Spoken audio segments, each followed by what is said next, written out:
Bamyan at first glance represents the various civilizations that have emerged over thousands of years. Known collectively as the Bamyan Buddhas, the two monumental sculptures have amazed both Buddhist and non-Buddhist visitors for more than 1,000 years.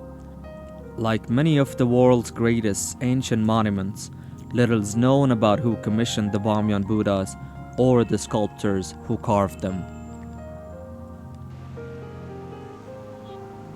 Bamyan, also referred to as the Shining Light or Valley of Gods, is one of the oldest cities in the Central and South Asia.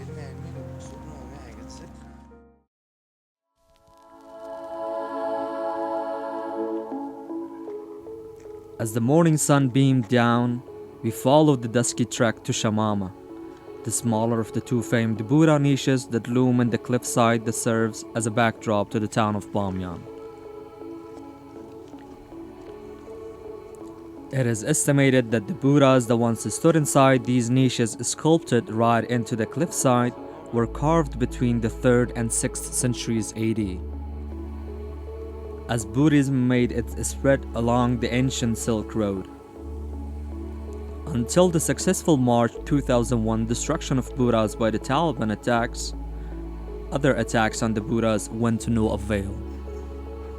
در قسمت قدامت تاریخی خب روایت‌های مختلف وجود دارد، چون بعضی محققین نوشته کردند که قدامت تاریخی شهرنامه را از قرن 3 الی 4 گرفتن و قدامت تاریخی سلسال از قرن 5 الی 6 گرفتن. ولی بعد از او محققین دیگه آمدن تحقیقات داشتن روی جداره ها و مخصوصا روی تعیین تاریخ خود هر دو تندیس بودا از طریق رادیو کربن 14 که اونا باز از طریق رادیو کربن 14 طوری تعیین کردن که قدامت تاریخی بودای سلسال یا 35 متره مربوط میشه به قرن 5 میلادی و قدامت بودای سلسال که ارتفاعش از 55 متر او مربوط میشه به قرن 6 میلادی.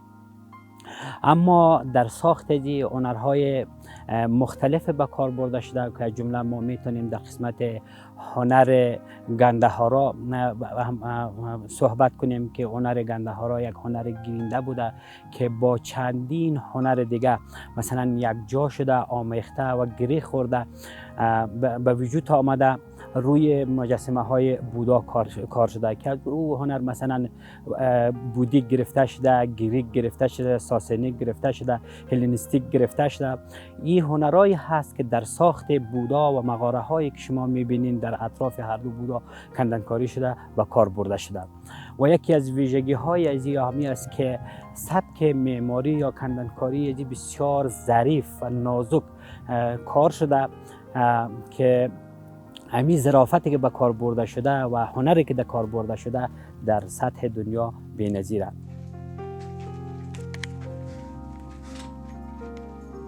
At the base of the smaller of the two famous Buddhas, popularly called Shamama, we entered a small cave opening. At first glance, the cliffside, much like many areas around Bamyan, looked like a honeycomb of cave openings in the rock. An intricate series of grooves, niches, and stone-hewn steps bring you high up, around, and finally to a lookout where the head of Shamama once rested.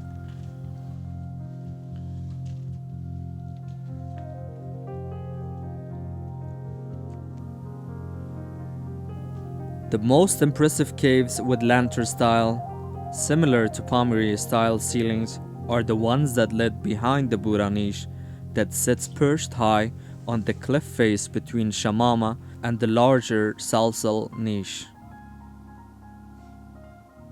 و همچنان ما مغاره های را داریم که در اونجا رنگ روغنی به کار برده شده.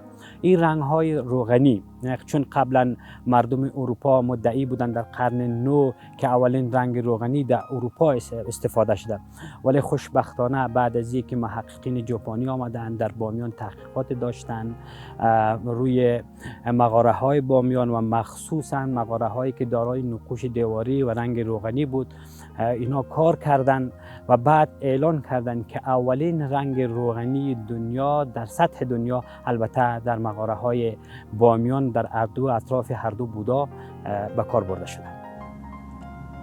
At the time of our visit, September 2018, the niche of Salsal was filled with a scaffolding due to the fears of the niche collapsing and the cave entrances to the groots around the niche closed. This was also the case on my most recent visit in March 2019. Bamyan is full of honeycombed cliff faces with countless caves to explore. The niches are located about 1 kilometer north of Bamyan Bazaar, thus making an on-foot visit easy enough.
Shahr Gulgula was Bamyan's last stand against the Mongol siege of Bamyan during the spring of 1221 AD.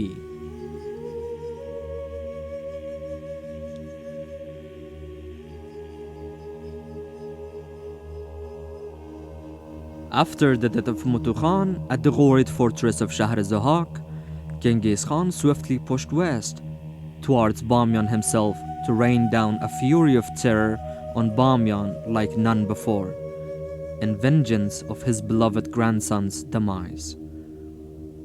Like the citadel of Shahr Zohak, Shahr Gulgula was built by the Buddhist Ghurids during the Sasanian period in the 6th century.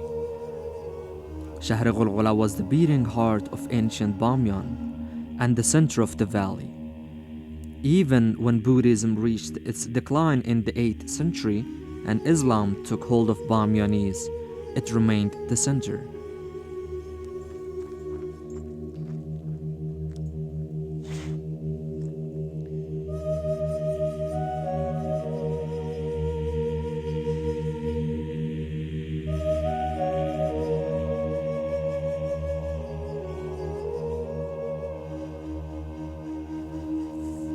In the spring of 1221 AD, the Mongol horde led by Genghis Khan descended on Bamyan via Shakari Valley after crossing the Amu Darya, successfully destroying Balkh on his path. Genghis sent his grandson Mutu Khan, roughly 15 years of age at the time, ahead to sack Bamyan.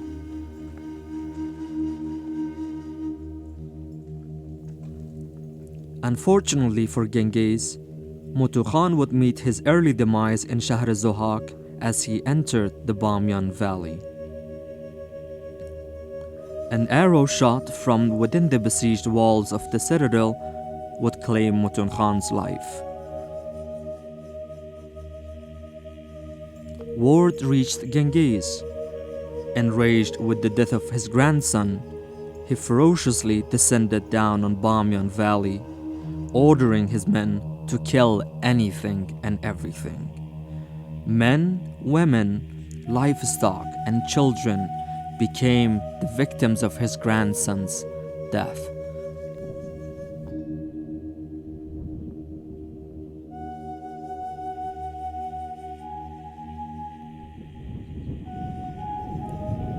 First, Genghis Khan and his Mongol horde would destroy Shahr Zohak to avenge Mutu Khan's death, staining the rocks red with Ghurids' blood. He would then move on to sack all of Bamyan, except the impenetrable Shahr Gulgula. The Mongols surrounded the city for several months, launching attacks after attacks to no avail. The Mongols laid siege on the citadel, destroying it and killing everyone inside. The screams of the dying victims could be heard all throughout the Bamyan Valley, earning Shahr Gulgula its current name, the City of Screams.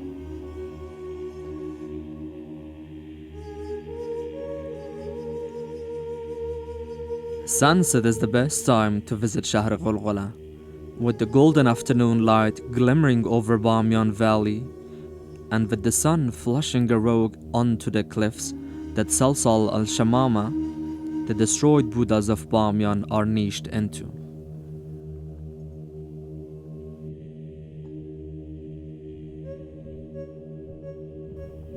Shahr Gulgula is the pock-marked hill when viewed from a distance, surrounded by fields of wheat and vegetables.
We have made it.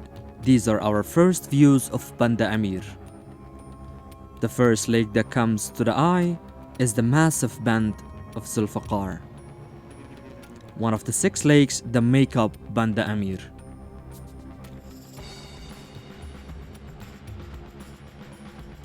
In 2009, Banda Amir would become Afghanistan's very first national park, soon to be joined by the Wakhan National Park in 2014. Attempts first began in 1973, back when Banda Amir was a popular stop along the hippie trail of the 60s and 70s by travelers making the journey from Europe to South Asia.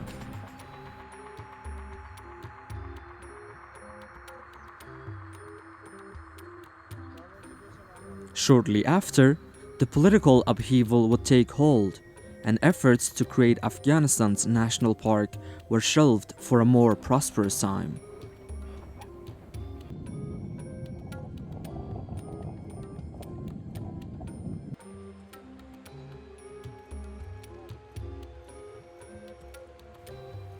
Afghanistan, with the help of USAID and the Wildlife Conservation Society, pushed forward with the efforts to make Banda Amir become Afghanistan's first national park in 2009. Banda Amir has been added to the UNESCO World Heritage tentative list as well. اومدیم در بامیان، بودای بامیان دیدیم، هم جایی که مانده بود، هم باقی ماندهش. دیگه امروز دیدن روز آمده بودیم بند امیر و شب هم در بند امیر تیر کردیم. دیگه برای من بسیار جای جالب است، چون من دفعه اول آمدم در بند امیر. دیگه بسیار یک جای طبیعی است. مثلا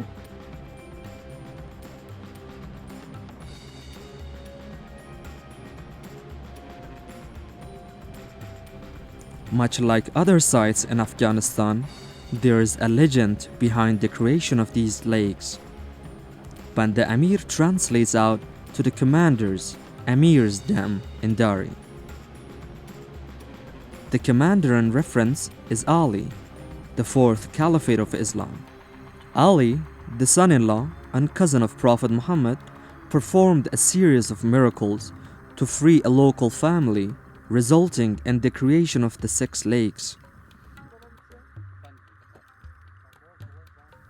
Ali camouflaged himself as a slave, whom then the father of the family traded to the king in exchange for the release of his family, avowing that Ali could perform miracles. Ali's first task: to stop the flow of a river that raged through the mighty Hindu Kush mountains. This was no small task. It involved his trustworthy sword, Zulfikar, and subsequently the name of the largest lake, and also the destroyer of the dragon that tormented the Bamiyan residents in another story.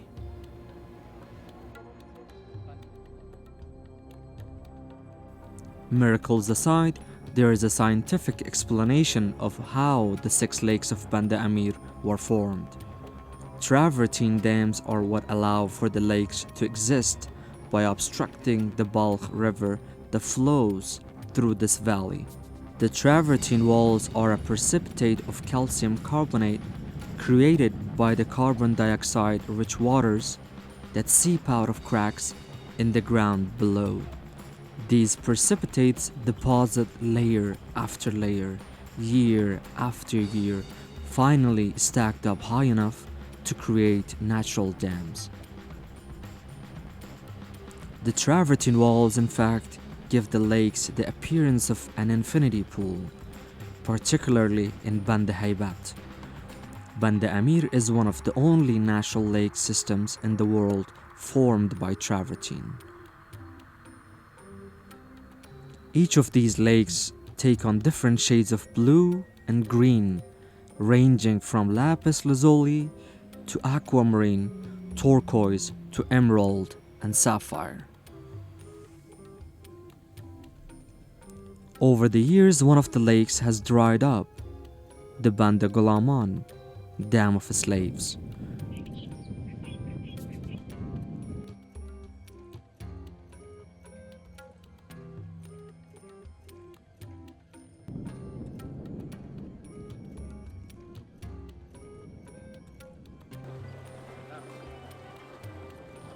Despite being racked by decades of bloody war, many of the people of Afghanistan still carry out seemingly normal lives, including vacationing for many families that are well off enough or manage to pull together the funds to do so. Banda Amir National Park receives about 6,000 domestic visitors each year, give or take. طبقی که دیدن شد بند امیر یک منطقه طبیعی است، یک پدیده است که واقعا طبیعی واقع شده و همچنین خیلی دیدنی است، زیباست، ارزش دیدن خود داره. خوشحال هستیم، احساس خوش داریم و لذت فراوان میبریم از اینکه در بامیان در ولسوالی کولنگ همچون یک پارک ملی به نام بند امیر وجود داره که واقعا ارزش دیدن خود داره.